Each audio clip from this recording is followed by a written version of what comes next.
Welcome. I'm Sebastian Mahfood, and you're listening to WCAT Radio, the on-air wing of En Route Books and Media, bringing you the dulcet sounds of Catholic wisdom with our host, Bob Olson, who will now introduce today's show and speaker.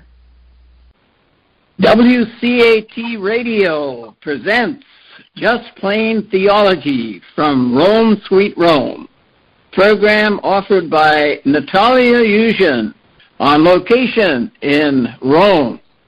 Welcome back, Natalia. We love to hear you every week, so thank you for being with us again today. Oh, my pleasure, Bob. It's great to be here. It's always great to talk with you. And I have guests with me tonight, so that's even better. Sounds pretty exciting.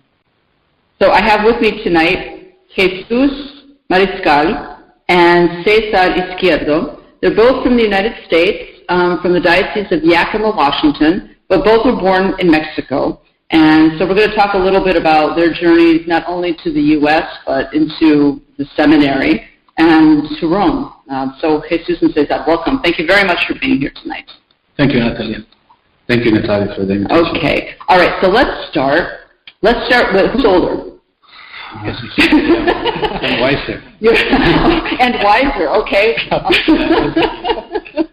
All right, let's start with you, Jesus, because I had initially made contact with you about your story and where you came from and all that kind of stuff. So why don't you tell me how you got to the States and what your family life was like, and even the faith journey. Who in your family was a role model for you? Wherever, we'll see where the conversation goes. Okay, well, so I was born in Mexico, in the state of Zacatecas, in a very small town. I barely made it to the map. It's a beautiful little town. Someday you can come and visit. Huh?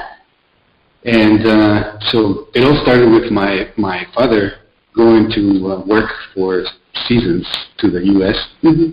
And then when one of my younger brothers, I wasn't born yet, but when the youngest brother at that time, my dad went to the U.S.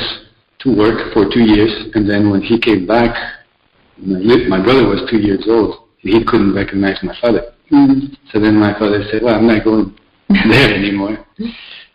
And so the rest of my brothers grew up, and then 7 years later I was born, and my oldest brother, he decided to follow the steps of my father, and so he went to the state of Washington, and he was there for like 15 years or so. And he wasn't legal. My dad was legal through the Braceros program. Mm-hmm. They get permits to work legally, but my brother didn't. He just thought he ran away from home to look for a better opportunity for life. Mm-hmm. And through the amnesty in the 80s, he became a permanent resident, and then eventually he became a U.S. citizen. And then later, a few years later, he applied for the rest of my brothers and sisters, and by that time my dad had passed away. And so when a U.S. citizen applies for a parent or a spouse, they become legal in 3 months. Mm-hmm. So my mom, she became a permanent resident within 3 months, and the rest of us were still children, most of us. And my 3 older brothers, they wanted to immigrate to the U.S. So that we could pick up the culture, the language, and everything, so we could go to school. Mm-hmm. So in 1994, we moved to the U.S., but my mom was the only one legal. Okay, so that must have been a challenge. That was an adventure. That was, but now, how old were you when your father died? I was 6. You were 6. Wow, that formative experience. My goodness, that must have had quite an impact on you, I imagine. Yeah, but I remembered it. People think I don't remember him, but we were buddies. He taught me how to count, and he taught me also how to sign myself and how to do the sign of the cross. Oh, really? So that's interesting that very often you hear that it's the mother in the family or a grandmother in the family who's been the model of the faith. But your first memory seems to be your father in terms of, giving the sign of the cross. I mean, Yeah, I would see him pray too. Yeah. But he was the one, or the one I remember, maybe because he passed away, so his memories became really important to me. Mm-hmm, mm-hmm. But my mother was the one making me pray. She made me pray. She's a good mom. Yeah. My younger brother and I, we were her Christians. Well, actually everybody. Mm-hmm. Everybody, before we went to bed, every night she would make us pray the rosary. But she wouldn't do a normal rosary. Mm-hmm. She did the rosary plus like 10 other Marian devotions that she attached to the rosary. And she called the whole thing a rosary. It was like an hour. She was making sure one of those kids is going to be a priest or religious. Right? She's thinking, if I pray hard enough, I can hear you all. Yeah. So how old were you when you went to the States again? 12. You were 12. Yeah. And so your status at that point was you weren't legal. No. And when did you become a citizen? When I was 26. Okay. And so that time must have been, well, what was it like?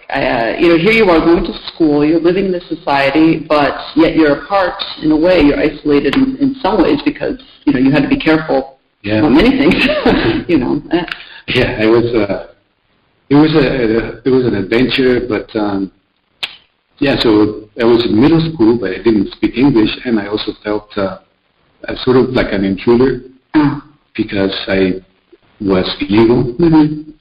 And so the same kind of shadow was following me all the way through high school and even after high school. And it always seemed like I was being shackled by something. I had dreams like every kid. Right. To go to college and be what I could be. Right, right. But there was this shadow that kept like shackling me. Mm-hmm. And I always said, I always tell myself that as soon as I was legal in something, my little self was gonna be unleashed. I see. And so. Is that what happened? Yeah, that's what happened. Is that what happened at 26? You were unleashed? What did you do at 26? Well, by then I had been taking some community college classes. Mm-hmm. Because that's all I could do. And I had to pay for it. I couldn't get financial aid because I was going as a foreigner, and that's even more expensive. That's interesting. It's something that you don't often think about as someone in your situation isn't necessarily receiving monetary benefits in that sense. Right. You don't think about it because you're not eligible for it. So, you're having to pay for it yourself, and a price is probably higher than somebody in the States. Yeah. Mm-hmm. I was working too, and I couldn't claim my income taxes either. Yeah. I was paying more taxes than a normal person my age and in my status. Right. Because of my situation. And so life was more expensive for me. Yeah. And yet the opportunities were a lot less, and the jobs were paying less or less. Mm-hmm. So I was going through a community college, I was trying to get the basics for an administration degree. Mm-hmm. But then during that time, I met this young, beautiful woman who inspired me to get a real job instead. Instead of pursue something really like education. And then at the same time, that's when I received my permanent residency, so that I could get a real job. Mm-hmm. And so I joined the Five Theaters Union in Washington, Local 598. It's one of the best, if not the best unions in the U.S., maybe the world. So there's a change, right? That was you probably had some good employment at that point. Yeah. Right? Before that, I had 3 jobs, and I was barely making payments for my classes and gas. Mm-hmm. And a dinner or 2 with my girlfriend. Mm-hmm. And then when I got the job, the new union job, I was making, in 1 hour, I was making what I was making in 3 hours before. Yeah. And some change. Mm-hmm. So that was like a really nice change for me. I'll bet, yes. So here you are making great money, and you've got a girlfriend, and you're like, I've made it. I've this American dream. So I got here somehow. I made it work. I'm legal. I've got a great job. I have a girlfriend. You're probably thinking of getting married, having family. And let's stop there for a moment. Then we'll get to the exciting part, okay? So now let's go to César. So tell me about your story and how you ended up in the States. Your story actually goes a little further back than Jesus' story in terms of family members being here. There in the States. Yes, my story in coming to the U.S. goes back to my grandfather. Mm-hmm. He was a bracero worker as well. A bracero means a hand laborer. So in World War II, the men were overseas. Mm-hmm. So what happened, there was disagreement between the government of Mexico and the U.S. Mm-hmm. Bringing hand labor to do the job in the U.S., especially in the fields. So my grandfather was one of those men working there, and actually that's how my uncles and some aunts end up in Yakima in other states. So later on, my father goes to the U.S. back and forth every year. We had him back home, probably sometimes twice a year. We were lucky. For how long? When he was home, how long was he home for? He would be there 1 month. Oh, wow. Yeah. That must have been hard. Yes, it was hard. Yeah. Yeah. And last time he went to the U.S., I was a little boy. I was 6 years old. Mm-hmm. And so actually, my siblings were who experienced my father's absence. I was happy to have my father growing up. Mm-hmm. And he was traveling to the U.S. for work for about 25 years. And he did a great job. He never took my mother to the U.S.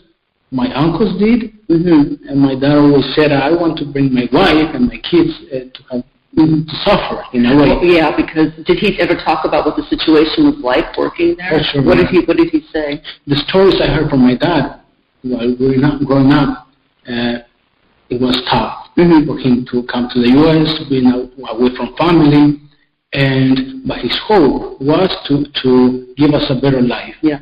Mm-hmm. And that's my motivation from my father. He's a great father. Mm-hmm. So my story goes back to my grandmother and then to my father. So I decided, in a way, to come to the U.S.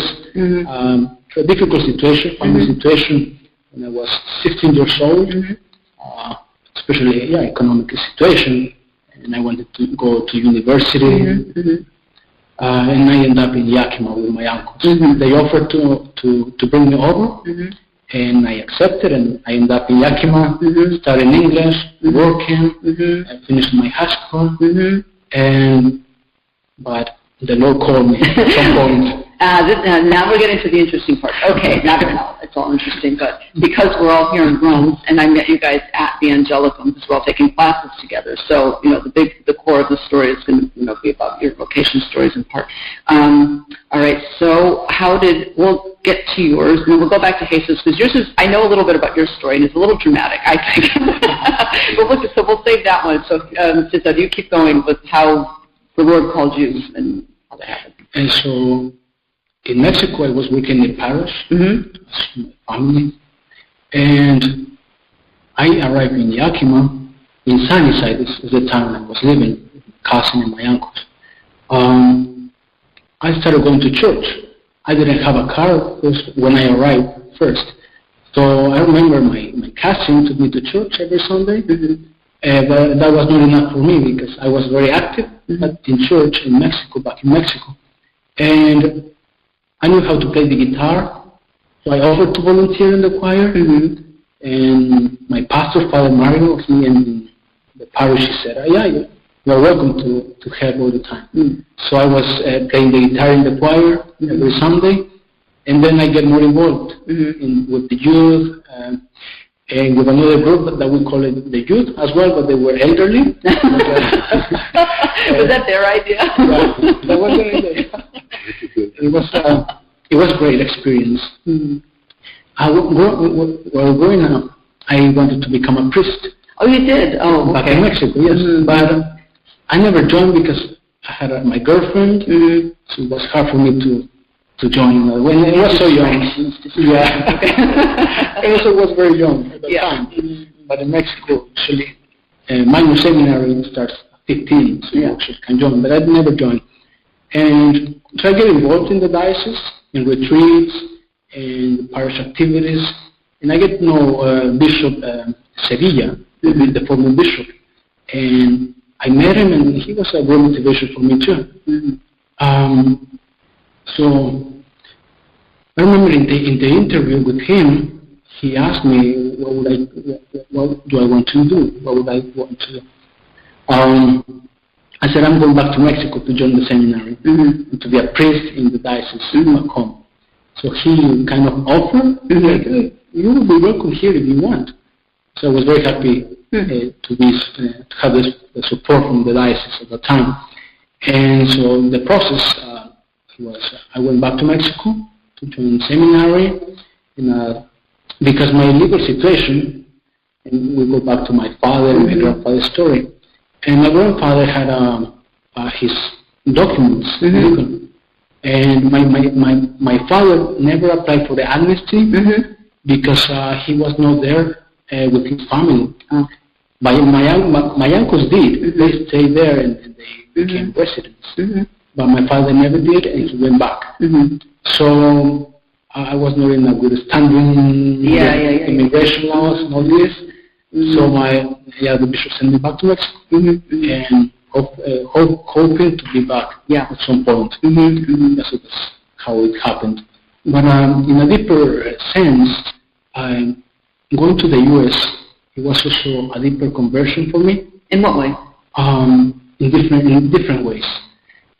Feeling isolated, and having Mother Church to be there for me, and it was great. And my relationship with the church grew, and my love for the church and for Christ as well. So actually that's the beginning of my the call for the priesthood. And I thought also it would be motivating to be a priest in the Diocese of Yakima, since 70% of the Catholic community was Hispanic. Now I know the priests call for both communities, the Anglo and the Hispanic.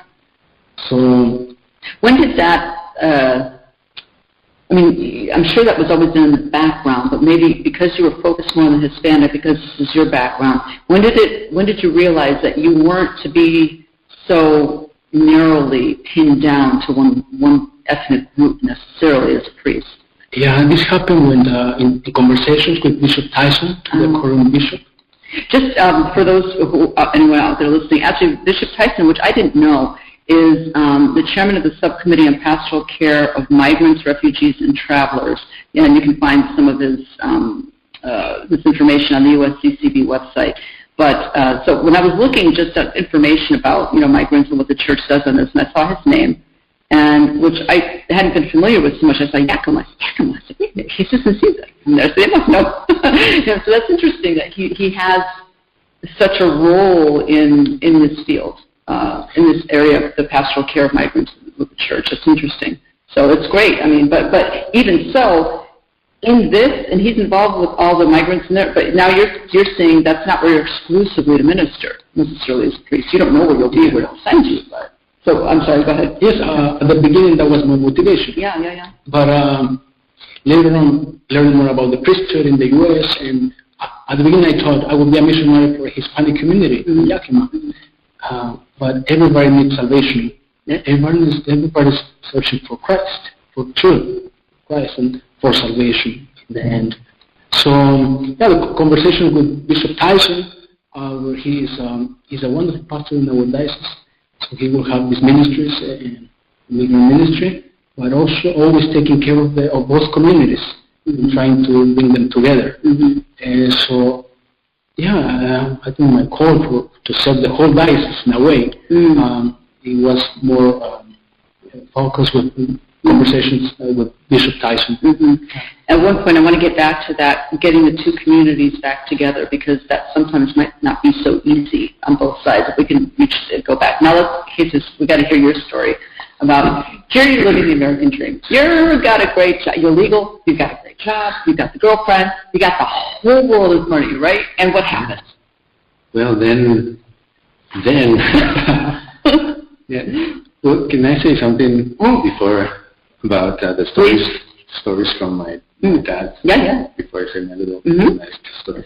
So I hear stories from my brothers and sisters that when my dad was in the U.S., back then there were no cell phones or no social media. Yes. And no, Right. So I remember those days, but okay. They would write letters to each other. And so one of the hard stories or hard realities was that my father found out that his mom had passed away 15 days later. Oh, wow. So those were some of the hard situations. And on the happy side, we want to end with a sad story. I remember too, my brothers and sisters, they would hear the mailman, like in old days, comes by on his bike. He's got a bell on it. Yeah, with a bell, and so, dropping a letter. So everybody would get together to open my father's letter. And if somebody wasn't home, they would wait. Really, with the letter unopened, waiting. Wow. So that was some stories from my father in the U.S. So going back to my vocation story. So I thought I was on top of the world, like they say. Yeah, living the dream, right? I even had a couple of houses and stuff, but in preparation for the wedding, because we had already doing the wedding. So you were engaged even. It wasn't just. I mean, you were already planning on getting married and all that. Okay. Yeah.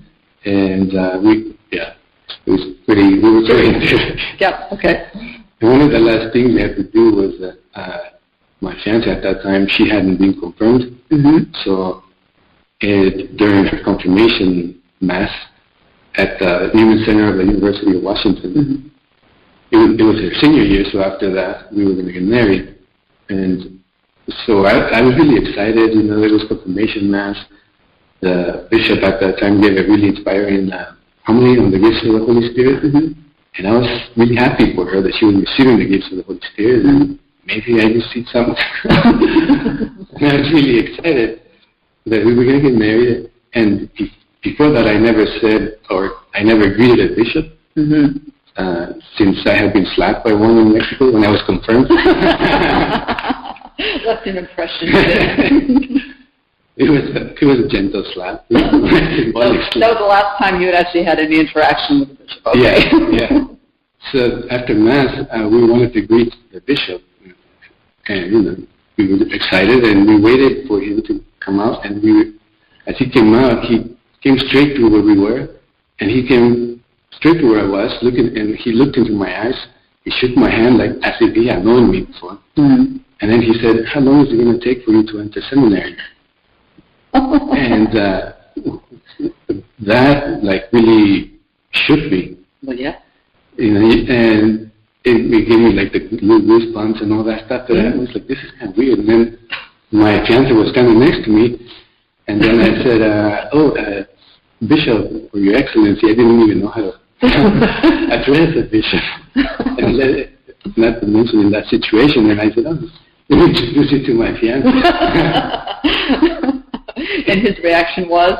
And then he was just like, oh, and then he said a little joke and he left. Yeah, he left, and he left you with something, that thought in your head now, right? Yeah, whatever he said never left me.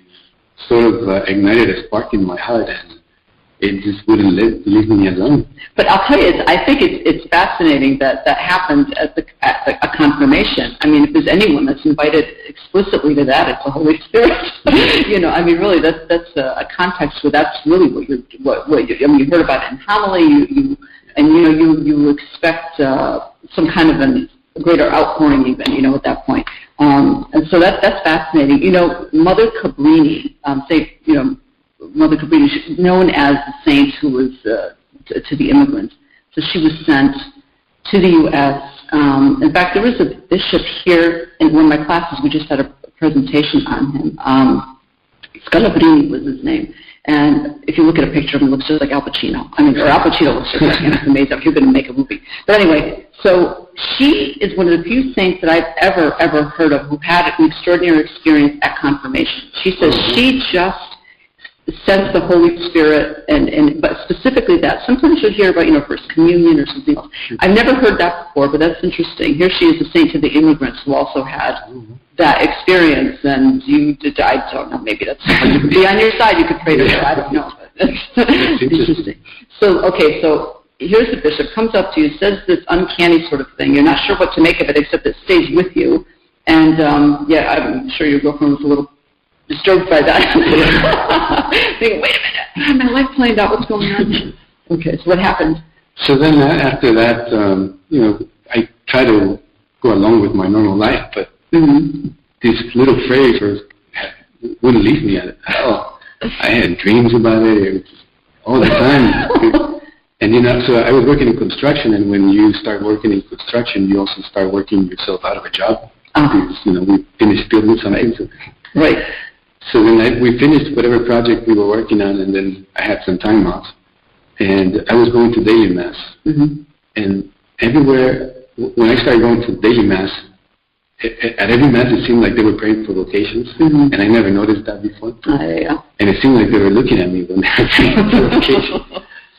So then, Well, let me ask you, were you one of the younger, sometimes when a young person's going to daily mass, it's clear that the demographic that they represent is not as well represented in the rest of the congregation at daily mass, right? So sometimes that happens. So when they see a young person coming on a daily basis, immediately, boom, they think, oh, keep your wonderful priest. And so they start praying for you, and that's it. It's enough. Yeah, I don't remember seeing other people my age.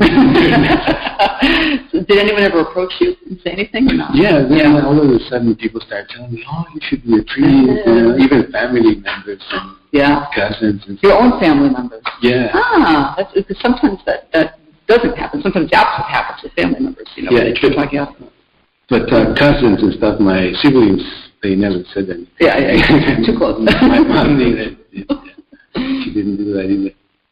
Yeah, so then I decided one day, this thing keeps bothering me, so I just went to the local priest and I said, hey, Father, I have this dilemma, really conflicted inside, and I just want you to tell me that this is ridiculous and I can go on with my life. And he said, no, you should try it. You should try it for at least 1 year. And had you talked to your fiancée about this yet, or was it still very much an internal thing? I had joked about it with her. Just to see how she'd react? Yeah, and actually the reason why I went to talk to the priest was because she made me go. Well, she didn't make me, but I would say, suddenly I would play around with her. Hey, what if I ended up being a priest? And then she would look at me like, what are you talking about? Then, one day she said, well, you said that one too many times. I think you should either shut up about it and never start it again, or go do something about it. So they decided to do something about it. And so the local priest told me to go home and try for a year, at least. Right. So I decided to try for a year, and then I went and talked to her, and she wouldn't talk to me for a long time. Oh, dear, yeah. She was very understanding when I had the conversation with her. There was a lot of pain and silence and stuff, but at the end of the conversation, she was very understanding, and she helped me through the whole process. Oh, look at that. Well, you can imagine how it would have been difficult for her because, even as understanding and all of that, she had her dreams. She was in love with you, and she said, "Oh, this is it, the man of my dreams." And now he's gone. Okay, I get it. I'm praying for you, but I can't talk to you right now. but you are your friends now, right? Yeah, we're still friends. And sometimes I wonder that she was too understanding. Maybe she just wanted to get rid of me. Yeah, we're still friends, and we have a very good friendship. That's very healthy. Okay. She keeps my feet on the ground. So you both are going to be ordained deacons later this year.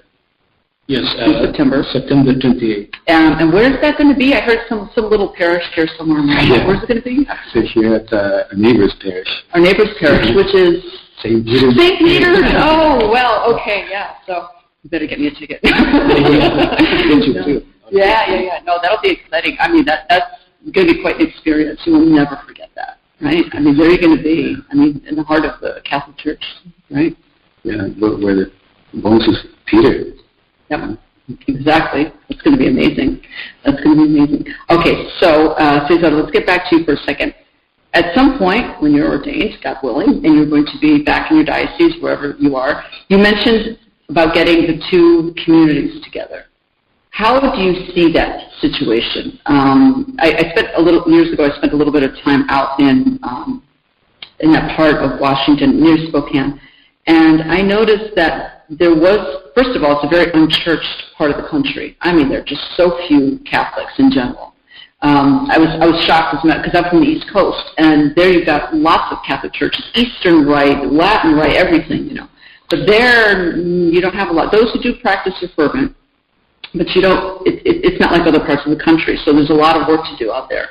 But in the Catholic communities, you do have the divide between, I mean, I guess you could say, you know, Anglo-speaking and then the Hispanic groups. You might have other large groups of other minorities. I'm not sure, but those are the two big, you know, groups. And it seemed to me that in various parishes, and you'll find this in other parts of the country, you'll have masses in, let's say, Spanish. And so the Spanish-speaking community is going to be there. They don't necessarily mix too much with everyone else in the same parish. So in some ways, you almost have, almost like you have two congregations, you know, two parishes in the same one. Do you see that there? I mean, what do you think about that? Yeah, the challenges are many. Mm-hmm.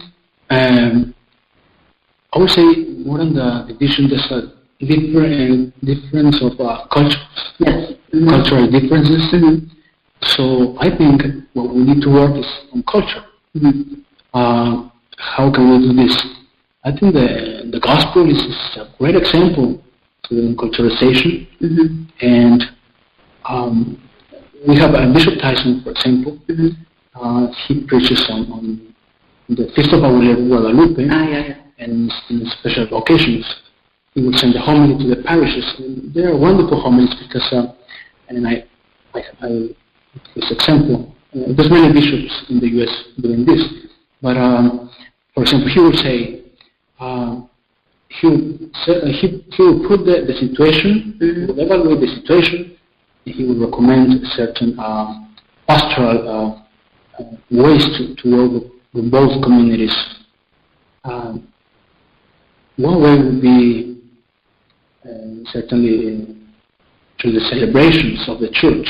How these celebrations bring us together? Mm-hmm. And also, once he mentioned about food. Mm-hmm. Also food that's a great way to get together. Food always works. Yes. And we know that the Eucharist is a banquet of Thanksgiving. Mm-hmm. And so I think this is a good way to go. And working in culturalization from both sides. Mm-hmm. Our situation in Yakima is the Anglo community feels invaded, mm-hmm. and also Bishop Gacera, they have immigrated without moving, mm-hmm. because all the Latino community came over. Mm-hmm. And so one good way to bring this together, those both communities together, is through the church. Mm-hmm. That's probably the only place where both communities come together in the whole Valley of Yakima. Yeah, that's a good point. That's a good point. I know that when I had been out in Spokane for Our Lady of Guadalupe, and then is that when they have the posadas, or is that for? That's Christmas. That's for Christmas. Okay. But the people of the United States have also, I mean, in Anglo-speaking communities in the Catholic Church in the States, have really adopted Our Lady of Guadalupe. They love her. Mm-hmm. And many people know the story of the tilma. They know all the symbolism behind that. It's really profound. That's a great meeting place, devotion to Our Lady of Guadalupe, I think. But then the posadas is that we don't have that in the States. It's not a European tradition so much. Maybe in Spain, I don't know. Because Italian, Spain. Here I don't know how if it relates to Italy here, if they do something like that. I'm not sure. Spain, I imagine that's where it came from, but I'd never heard of it in reference to Spain because I was introduced to it in the United States, coming from those who come from Mexico. But that is a beautiful tradition, and that's something that everybody could join in on. Again, devotion and then food afterwards. It's a great combination. Especially in the footsteps of Our Lady of Guadalupe. Yeah. So she's a missionary for America. Yes, exactly. And we know that the culture in South America is very Catholic, mm-hmm. At least traditionally. So the immigrants coming to the U.S. have enriched our culture in the whole church, in Yakima. because the churches are alive, and I think there are little people like sister. Mm-hmm. How about you, Jesus? I mean, what do you think about that sort of thing? Have you had thoughts about seeing any kind of separation and within one parish, seeing very much separation? The language sometimes can be an issue. I know that I'm Ukrainian Catholic, and in many parishes in the diaspora, let's say in Argentina, for example, you will have those who want the Ukrainian the liturgy of St. John Chrysostom in Ukrainian. Others who don't speak Ukrainian anymore want it in Spanish. And you have bishops there who insisted on having one bilingual liturgy because they don't want that two-parish business. They want everyone to be one parish. So they figure that's a place that they can do some compromise. Pluses and minuses to it. Not everyone agrees with that approach. But, I don't know that you have to do that or if that's a good idea, or I don't know. What are your thoughts on that situation? Yeah, there are pros and cons, and actually we are trying that already in our diocese. Oh, really? Having bilingual masses. Mm-hmm. How's that working? It actually, in the parishes where I have been, it actually works. Yeah. At first, there's some friction with the schedule changes and things, but because to introduce a bilingual mass sometimes you introduce a new schedule that wasn't on the schedule, so you take one out.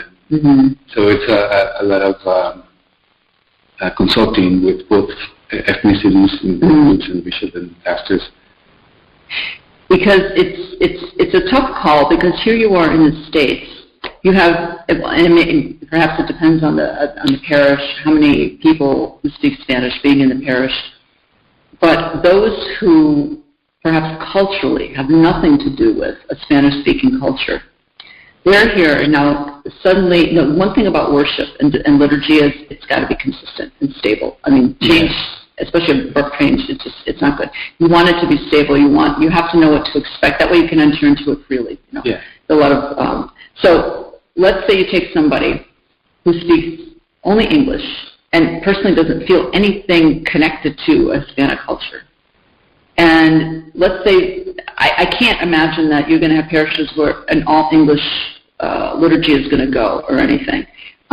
So chances are they'll have that to go to.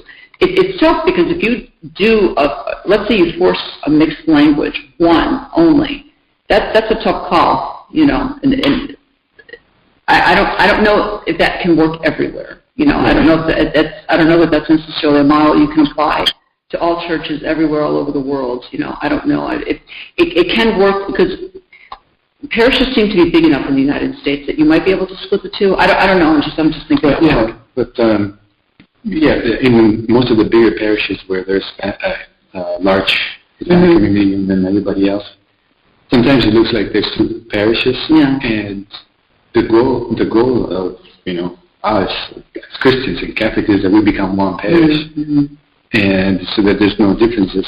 But I think it has been working well, having a bilingual mass. And it's not, sometimes bilingual mass, we think about a bilingual mass as saying everything in both languages. But what I've noticed is that our priests in Yakima are getting good at practicing where they do they only do one mass without repeating anything in the two languages.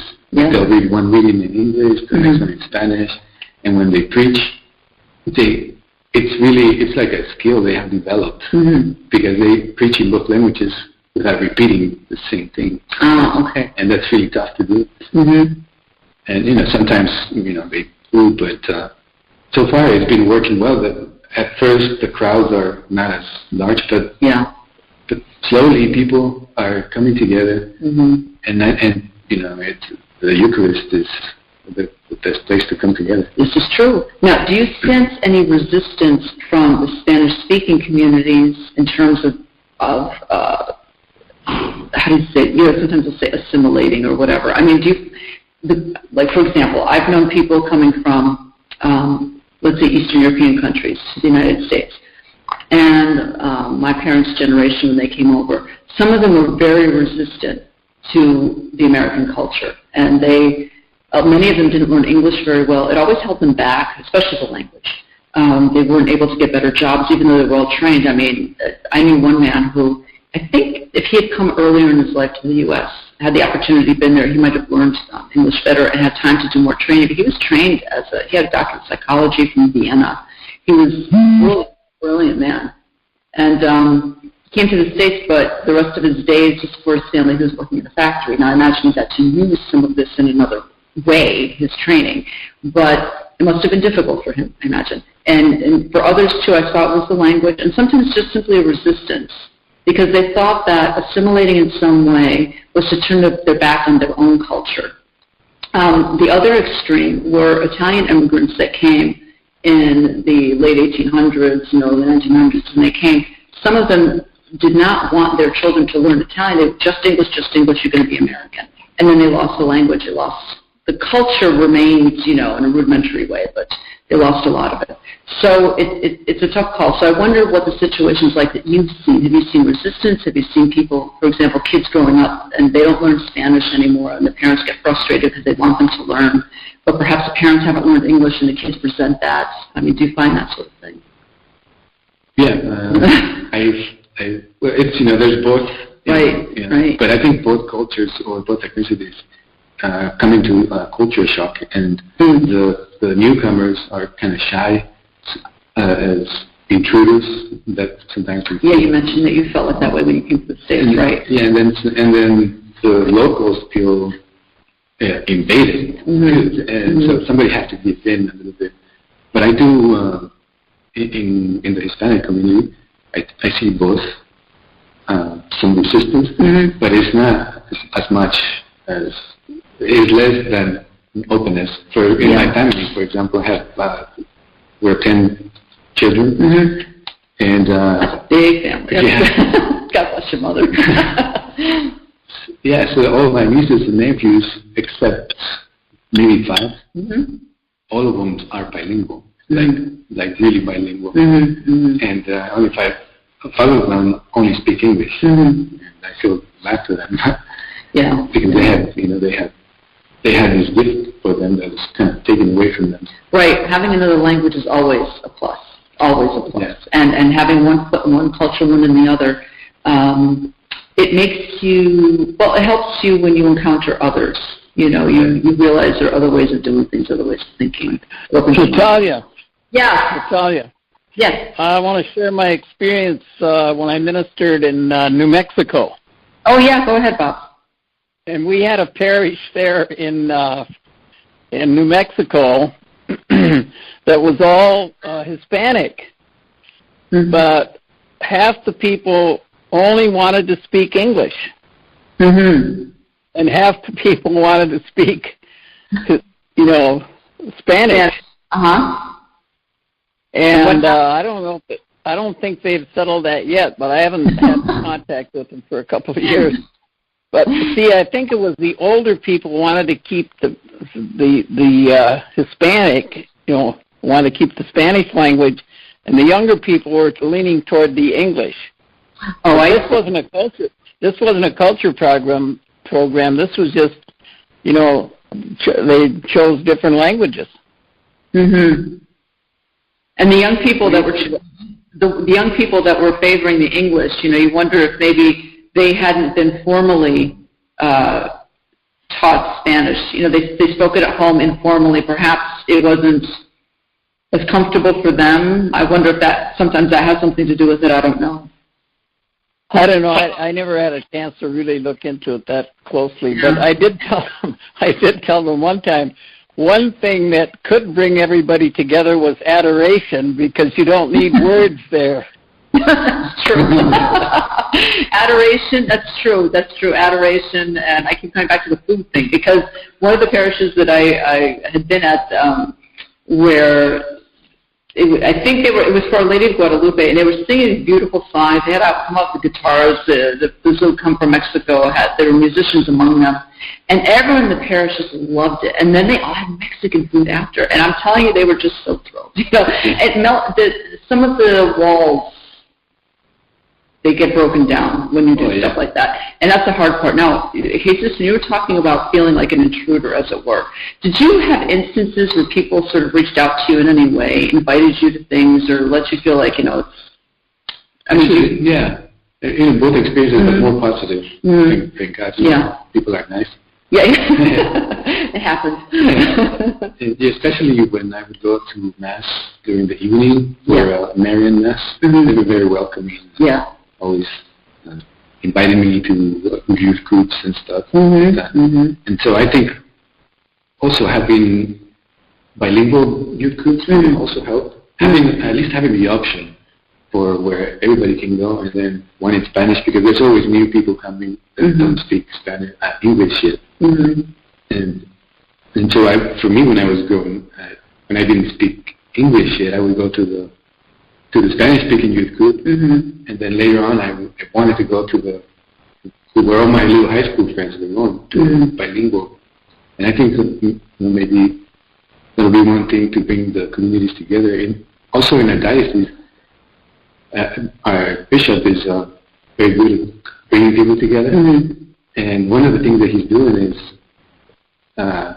he came up with the idea of doing a soccer tournament. Everybody likes soccer. Yeah. There's a bunch of soccer moms everywhere. And besides, of course, the Eucharist and the excellent preaching and all that, but like one thing we do is the soccer brings both communities. And that's a great idea. Yeah, and then it's really, the whole diocese comes together, the two groups, and there's really, you cannot tell the difference if there's one or two communities that divides. And that's one of the things that we're doing in the diocese. Also, the migrant ministry that we're doing. Well, we're doing migrant ministry because they need in the migrant camps. It's very hard for them to go to Mass because of the contracts they sign, working 7 days a week and about 9 hours.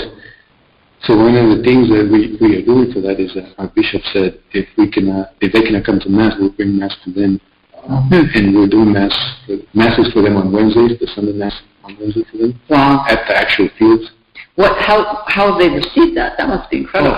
They must have been grateful. Yeah. To have a bishop come out and do that. Did he himself go? Oh, yeah. Really? How beautiful. Wow. He even came a couple of days and worked.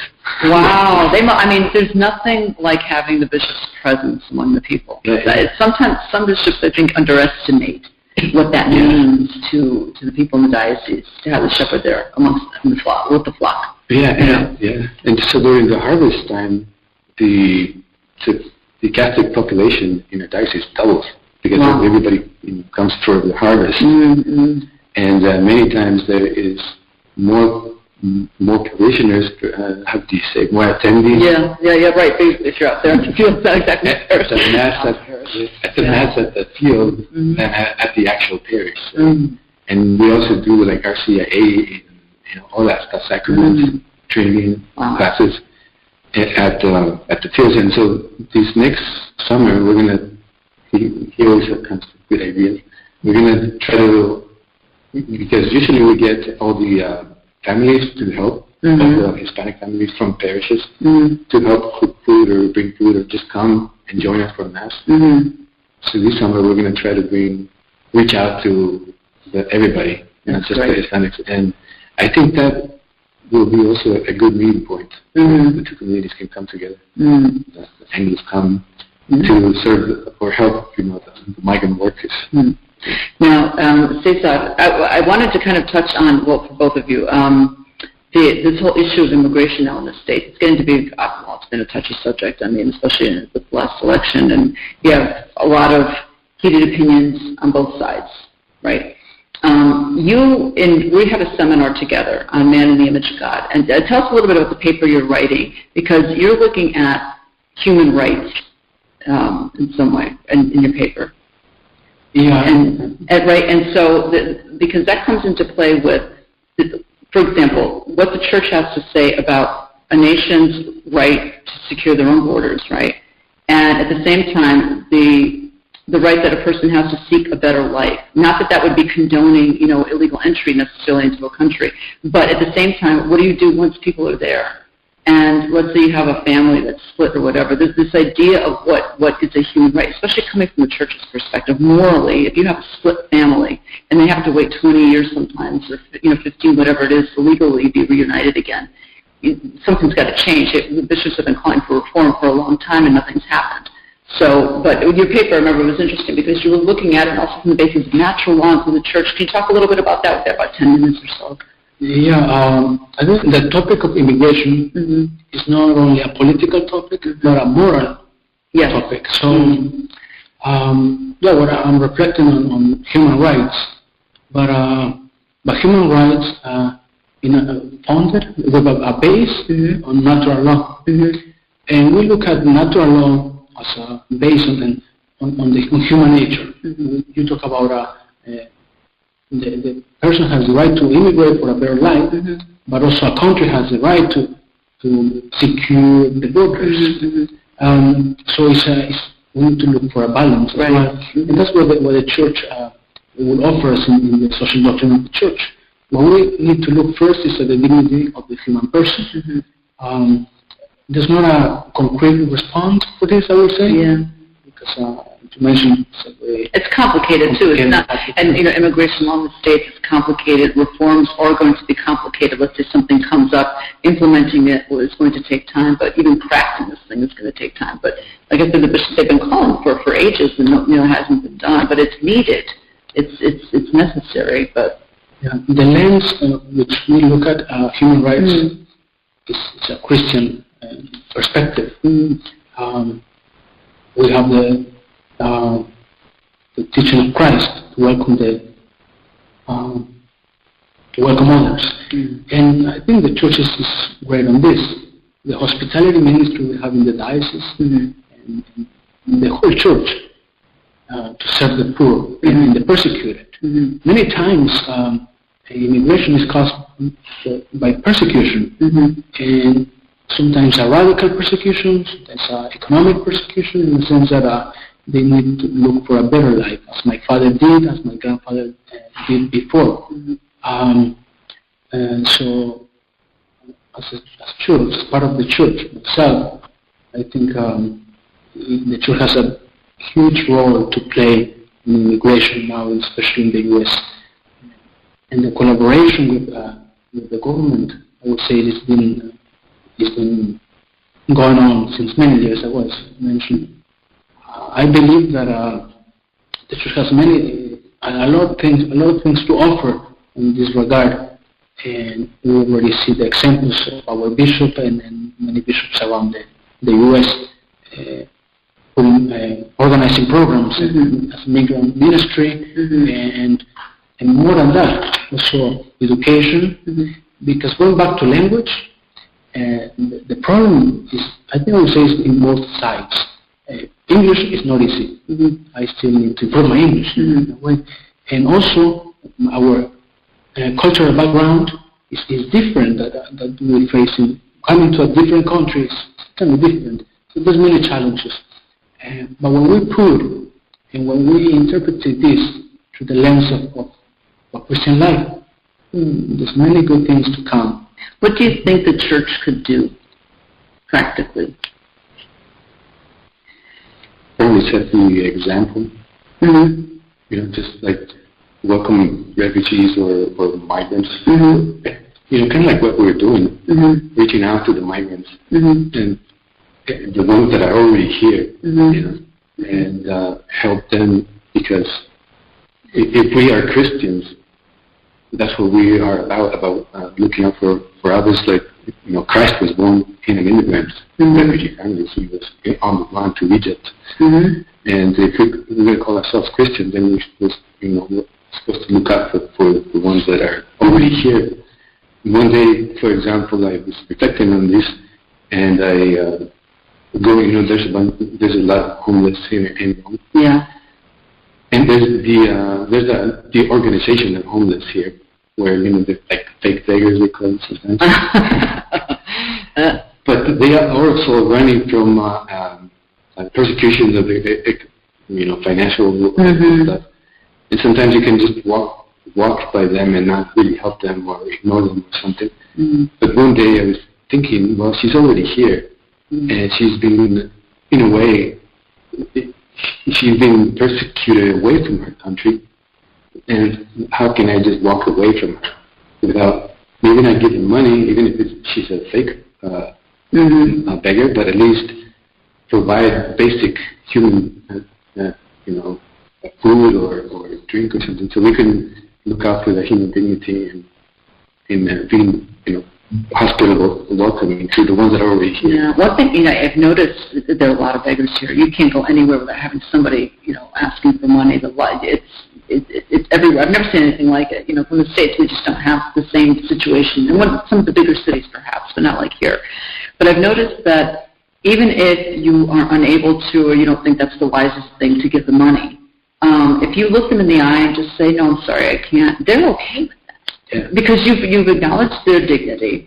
You've talked to them. You looked in their eyes like a person. It's different if you just walk by as though they're not there. Right. That really, and sometimes it depends on what neighborhood you're walking in. That may be the wiser thing to do. But I mean, in general, if there's a way to somehow, even that small interaction is giving them something. People are afraid of giving them money because it'll be used for perhaps drugs, perhaps alcohol, perhaps it'll go to a till of some clan of the Roma. You don't know what it's going to be. But just giving them that acknowledgement is something. I know some people try to give food and they get rejected. And so then okay, well, all right, now we know what that's all about. What are you going to do? That's the situation. 4 minutes. 4 minutes. Okay. No one's there because they really want to be. That's the thing to remember, right? Yeah, so in a way, provide for, at least give them back their human dignity. It's something. I mean, even if you don't think it's the wisest thing, but the difference between just walking by and doing nothing or looking them in the eye and saying, "No, I'm sorry, I can't today." And more often than not, if I've had to do that, it's like, okay, they'll say, okay, and have a nice day sometimes. Or God bless you. Like, God bless you. That's a very human thing, connecting with others. Yes, yes. When we connect with prisoners in jail, well, we connect with other ones on the street. Yeah. And that's something very Christian, I would say. Yeah, no, it is, and I think that communication in parishes back home where you are, where you have sometimes it feels like two communities in the same parish, having the communication based in some events where everyone can come together, whether it's the liturgical or the soccer thing or the food or whatever. Once you start talking to people, Natalia, we got to try to wind it up now. All righty. Well, I'm glad that you guys were able to join me today. Thank you very much for telling me your stories, sharing your I'm glad too. Yeah. It was great. So, another day we'll have to do this. We'll think of some other themes, maybe some of the other guys here at the NAC, and we'll get together. But thank you very much, and I can't wait to go to be at the ordination in September. I'm going to be looking forward to that. So congratulations on that. Well, I mean, it's a little early, but still, I've confidence in you. God willing. So praise God. Thank you very much. Thank you. Thank you. Did you mention that both these fellows are from Yakima, and they didn't know each other? That's right, and they didn't know each other until they got here to the NAC. Yeah. The NAC. Something. I'm already using the lingo here. The Pontifical North American College. Right. They met here, so that must have been fun. You thought, hey, someone from home. But the ideal situation to finish it would be a party in the parish where there's hamburgers and tacos, where there's coronas and ketchup and barbecue sauce. Great idea. Pozole, tamales, hamburgers, steaks. Yep. I think someone's hungry. Together. All right. Well, thanks again, guys, for sharing your stories. This is great. And Bob, thanks for being there also. Yeah, thank you, Natalia. We'll see you again next week, same time, same station on WCAT Radio. And in the meantime, may God bless each and every one of us. In the name of the Father, the Son, and the Holy Spirit. Amen. We hope you enjoyed the program and will join us back for another show on WCAT Radio. This is Sebastian Mahfood. Good day.